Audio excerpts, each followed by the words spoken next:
Hello guys, good morning, happy Thursday morning. Yun nga lang guys, hindi ngayon Friday, tama yung narinig nyo, ngayon ay Thursday. Tingnan mo naman, pang Friday na ang bigat ng traffic. Alang buhay to. Andito ako sa may, anong lugar ba to? Enchanted guys, ayan oh. Umagang umaga, Enchanted ako, dinadaanan ko to kasi akala ko shortcut to, makaiwas ng traffic. Pero di ko akalain, heavy din pala ang traffic dito.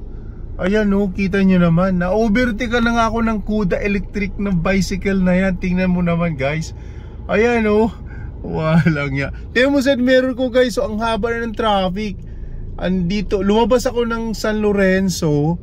Tapos, andito na ako ngayon sa may Enchanted Kingdom. Ngayon, palabas ng Walter doon sa highway kasi exit ako.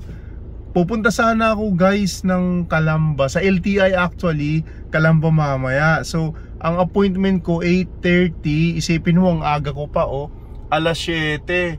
Oh, anong oras na? 30 minutes na ako rito, 6:34 ako dumating. Grabe na ang traffic ngayon, kakaiba. Kahapon na traffic ako sa Batangas, ngayon may appointment ako sa LTI. Wow, grabe oh. Na-overtake na ako ng Kuda electric.